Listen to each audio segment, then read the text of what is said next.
The drama surrounding Project Basketball League has reached a boiling point, and the WNBA has found itself standing on the edge of an unexpected revolution. What began as quiet murmurs of a Saudi-backed startup league has exploded into a global sports saga, shaking the very foundation of women's basketball. The league known as Project B is not just another attempt to create competition. It's a direct challenge to the WNBA's dominance, and its latest move, publicly calling out Caitlin Clark by name, has sent shockwaves through every corner of the basketball world.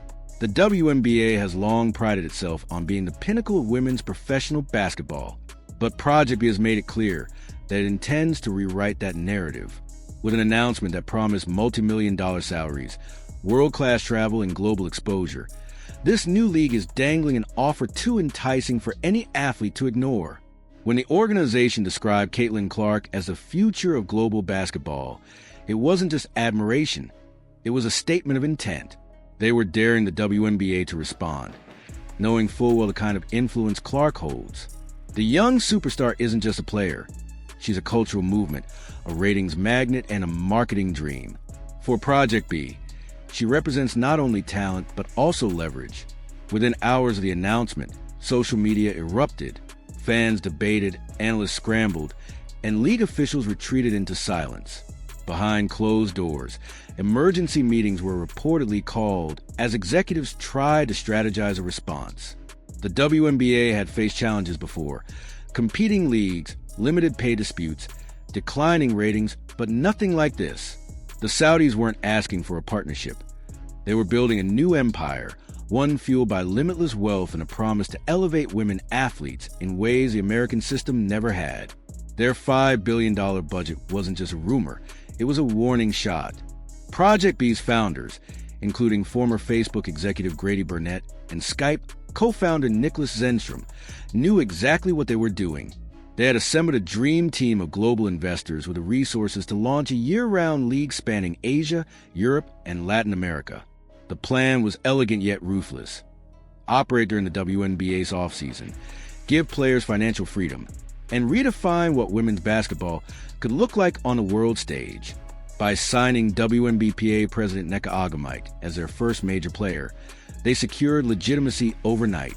The message was unmistakable. If the union leader herself was joining, others would follow.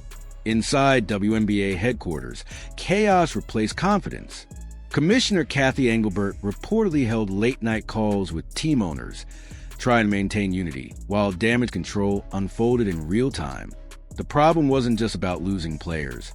It was about losing control of the story. Every headline, every broadcast, every conversation revolved around one name: Caitlin Clark. Would she consider leaving? Could she actually walk away from the league she helped elevate? No one knew, and her silence only made things worse. She didn't deny or confirm anything. She just watched, letting the world speculate while her value skyrocketed with every minute that passed. Project B's approach was calculated. By targeting Clark, they didn't need to convince every player. They only needed one. If she defected, the domino effect would begin. Younger players would follow, sponsors would shift their focus, and the WNBA's financial stability would crumble. The irony was impossible to ignore. For years, players had complained about pay inequities and the need to play overseas to survive. Now, a global league was offering to fix everything they'd been fighting for. And instead of celebrating progress, the WNBA was panicking. The numbers being thrown around were staggering. Reports suggested Project B was prepared to offer Caitlin Clark between $50 million and $100 million, possibly including endorsement bonuses and equity stakes. For perspective, that's more than the entire WNBA salary cap for multiple teams combined. It wasn't just an offer. It was a statement that women's basketball had been undervalued for too long. And suddenly, the idea of a Saudi-backed league didn't seem so absurd. It seemed inevitable. As the story unfolded, the tension went far beyond sports. It became a cultural battle. Was this progress or exploitation? Was it empowerment or manipulation? Commentators drew comparisons to golf's LIV Tour, another Saudi-funded disruption that forever changed the traditional league structure. Some called Project B a lifeline for athletes who deserve better. while others accuse it of using money to buy influence.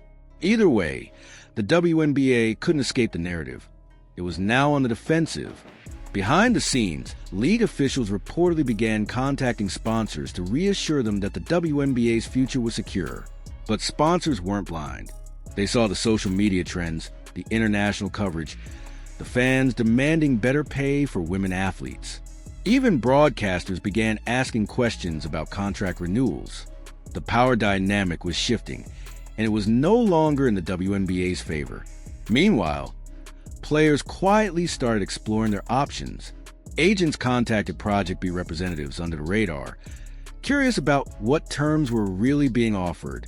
Some veterans, long frustrated by years of small paychecks and grueling schedules, were intrigued by the idea of one season's work securing generational wealth. The thought of financial freedom and global exposure was intoxicating. And for younger players, the lure of becoming part of something revolutionary was hard to resist. Project B's marketing was as brilliant as it was bold. They framed themselves not as competitor, but as the evolution of women's basketball. They didn't attack the WNBA. They outclassed it.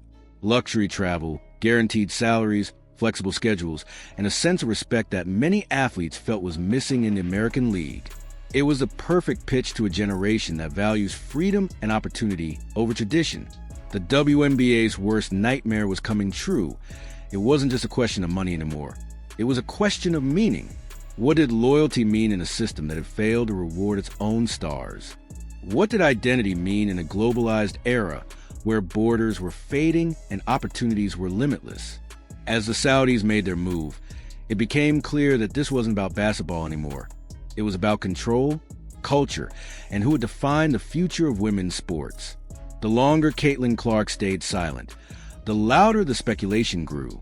Some believed she was simply waiting for leverage, to force the WNBA into giving her and other stars better pay. Others thought she was genuinely torn between loyalty and legacy. But one truth was undeniable. Project B had already won the first round. They had exposed the cracks in the system, rallied the fans, and forced the world to pay attention. Even if Clark never signs with them, the WNBA will never be the same again. In the end, this is more than a contract battle. It's a revolution. The age of quiet compromise in women's basketball is over. Project B has shown that the future can't be contained within a single league or a single country. The athletes now hold the power, and the world is watching what they'll do with it. Whether Caitlin Clark chooses to stay or to go, her decision will mark a turning point that echoes far beyond the court. And now, it's your turn to weigh in. Do you think Caitlin Clark should stay loyal to the WNBA or take the leap into a global league that could change everything? Is Project B the future of women's basketball or the beginning of its downfall? Let us know your thoughts in the comments, and don't forget to like this video, subscribe for more deep dives into the biggest stories in sports, and join the conversation as we uncover where the game goes next.